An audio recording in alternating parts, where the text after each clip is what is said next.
మహిళలకు సంబంధించిన శిక్షణ కార్యక్రమం.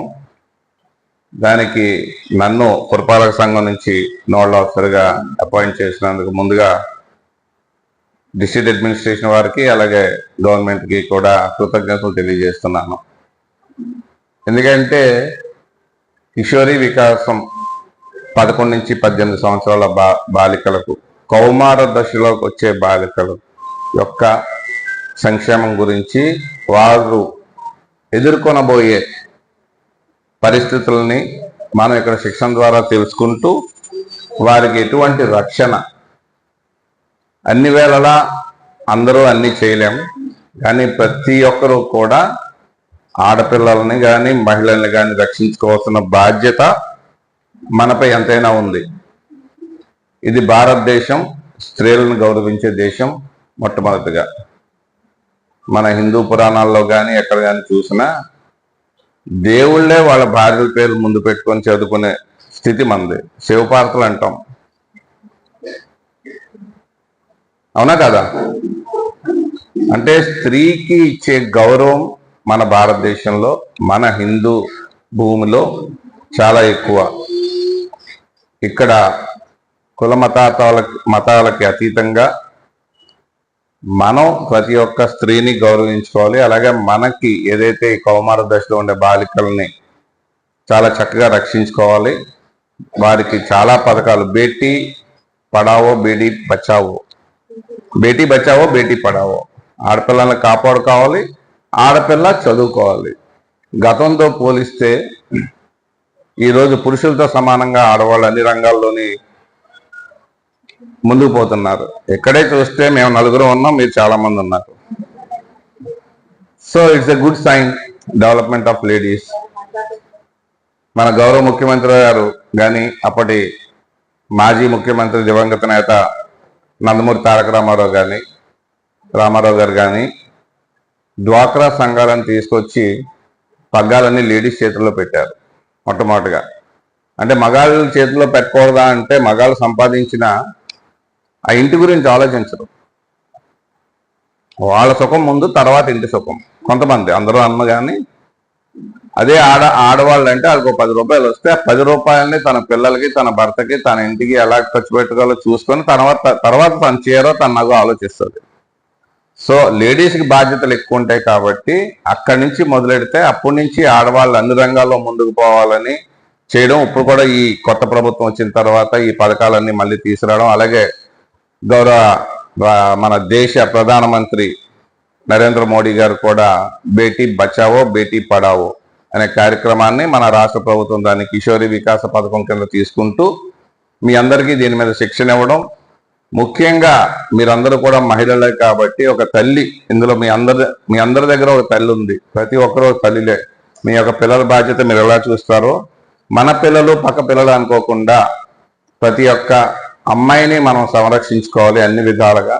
దానికి మీరు ట్రైనింగ్ ఇప్పుడు తీసుకుంటున్నారు. ఇది తీసుకున్న తర్వాత ఏంటి చేయాలి, పిల్లలకి ఎవరైతే కౌమార దశలో ఉన్న బాలికలకు యాప్ డౌన్లోడ్ చేయడం, వాళ్ళకి ఒకవేళ మొబైల్ లేకపోతే వాళ్ళ తల్లిదండ్రుల యొక్క మొబైల్స్ ద్వారా యాప్ డౌన్లోడ్ చేయించడం, అందులో SOS ఇమ్మీడియట్ రెస్పాన్స్, లేదా అంగన్వాడీలు కానీ, లేదా మెప్మా టీమ్ కానీ, మన SHG గ్రూప్ మెంబర్స్ కానీ, ఉమెన్ పోలీసింగ్ కానీ, ఉమెన్ హెల్త్ సెక్రటరీస్ కానీ, లేదంటే పట్టణాల్లో అయితే ఇది, రూరల్లో అయితే వేరే సేమ్ ఇదే దాంట్లో అక్కడ కూడా ఉన్నారు.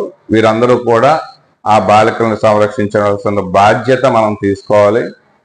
ఈ కార్యక్రమంలో పట్టణానికి సంబంధించి కొవ్వూరు పురపాలక సంఘ పరిధిలో ఎటువంటి కోఆపరేషన్ కావాల్సి వచ్చినా ఇవ్వడానికి నేను పురపాలక సంఘ అధికారిగా, హెడ్గా నేను కంపల్సరీగా చేస్తానని చెప్తూ మళ్ళొక్కసారి మీ అందరికీ గుర్తు చేస్తున్నాను, బాలికలని సంరక్షించుకోవాల్సిన బాధ్యత ఇక్కడ ఉన్న మనందరి మీద ఉంది. అది తూచా తప్పకుండా 90% కాదు 100% చేయాలని మనస్ఫూర్తిగా కోరుకుంటూ ఈ కార్యక్రమాన్ని ముందుకు తీసుకెళ్లాల్సిందిగా కోరుతూ సెలవు తీసుకుంటున్నాను. Thank you.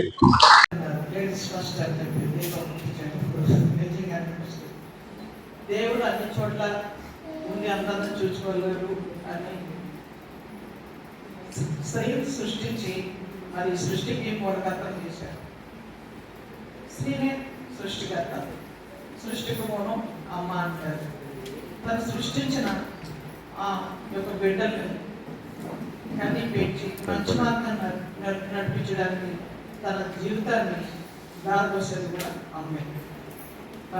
మరి అలాంటి అమ్మలందరూ కూడా మన ఇంట్లో చిన్న బిడ్డగా పుట్టి ఒక చిన్న పాప పెరిగి పెద్ద తన జీవితాన్ని మంచి మార్గం వైపు మలుచుకోవడానికి మనందరం కూడా తనకు కావాల్సిన గైడెన్స్ అందించడంలో ముఖ్యంగా ఈ ట్రైనింగ్ ఇవ్వడం.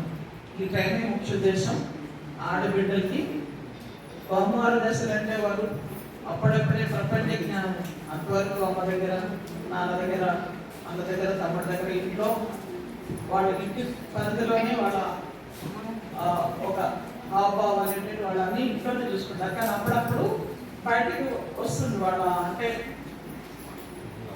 సమాజంలో ఏం జరుగుతుంది అనే అవగాహన చేసుకుంటారు. బయట ప్రపంచ విషయాలన్నీ కూడా అవగాహన చేసుకోవడం ప్రారంభమవుతుంది. అలాంటి టైంలో మనం మంచి జ్ఞానం వారికి అందిస్తే వారు మంచిగా అభివృద్ధి చెందుతారు. అంటే మంచి జ్ఞానం అంటే వారికి కావలసిన ఆహారం, ఎలాంటి ఆహారం తీసుకుంటే వాళ్ళు బలహీనతల నుండి బలహీనతల నుండి బయటపడతారు.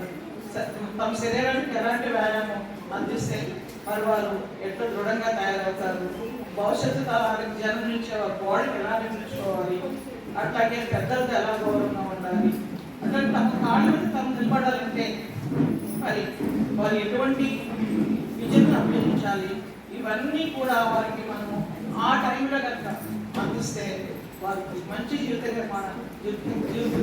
నిర్మాణం నిర్మించుకుంటారు. దానికి మనం అందరూ సపోర్ట్ ఉండాలన్నమాట. కాబట్టి అది ఎలాగా ఏంటి అనేది చెప్పి ఇక్కడ ఈ శిక్షణ కార్యక్రమంలో ఉదయం నుంచి సాయంత్రం వరకు కూడా వివిధ అందరూ వచ్చి కూడా మీకు తెలియజేస్తారు. మీరు ఇవన్నీ విన్న తర్వాత మీ యొక్క సచివాలయం పరిధిలో మీరు శిక్షణ ఇవ్వాలి. ఎవరికి ఇస్తారు శిక్షణ? ఆ కౌమార దశలో ఉన్న 11-18 సంవత్సరాల అమ్మాయిలకి వాళ్ళ తల్లిదండ్రులకి. ఎందుకంటే అమ్మాయిలకి ఇస్తేనే సరిపోదు కదా, తల్లిదండ్రులకు కూడా ఆ శిక్షణ వారికి అందించి మరి ఉపయోగించుకోవాల్సిందిగా. తర్వాత మళ్ళీ మనం ఫాలో అప్ కూడా ఉండాలి. వీళ్ళు మనం చెప్పిన విషయాలు ఆశ్రయిస్తున్నారా లేదా, ఫాలో అవుతున్నారా లేదా, ఏం చేస్తున్నారో మనం ఫాలో అప్ కూడా ఉండాలి. మీరందరూ కూడా అంటే ఇప్పుడు టౌన్ ఏరియాలో జాబ్ చేస్తున్నారు, అలాగే మా సచివాలయం స్టాఫ్ అంతా గ్రామీణ ప్రాంతాల్లో జాబ్ చేస్తూ ఉంటారు. అంటే మనం బయట నుంచి వాళ్ళు ఉన్న ప్రాంతానికి మనం వస్తుంది, మన బిహేవియర్ కూడా వాళ్ళు అబ్జర్వ్ చేస్తూ ఉంటారు. మనల్ని చూసి కూడా వాళ్ళు తయారవుతూ ఉంటారు, మనల్ని రోల్ మోడల్గా పట్టిస్తుంటారు. నేను అక్కలాగే తయారు కావాలి, నేను ఆంటీలాగే తయారు కావాలి, నేను ఉద్యోగం చేయాలంటే భావంతో ఆ భావం పొందుతూ ఉంటారు వాళ్ళు. కాబట్టి మనందరం కూడా వాళ్ళకి స్ఫూర్తిదాయక ఇచ్చినట్టుగానే ఉంటారు మన బిహేవియర్ కూడా. ఏమా ఈరోజు ఇచ్చే శిక్షణాంశాలు కూడా మీరు పూర్తిగా నేర్చుకోండి. ఏదైనా డౌట్ వస్తే అడగండి. అంటే ఇక్కడ మీకు తెలిసిన విషయాలే చెప్తూ ఉండొచ్చు, అయినప్పుడు కొత్త విషయాలు మధ్యలో వస్తాయి. అవన్నీ కూడా మీరు అవగాహన చేసుకోండి.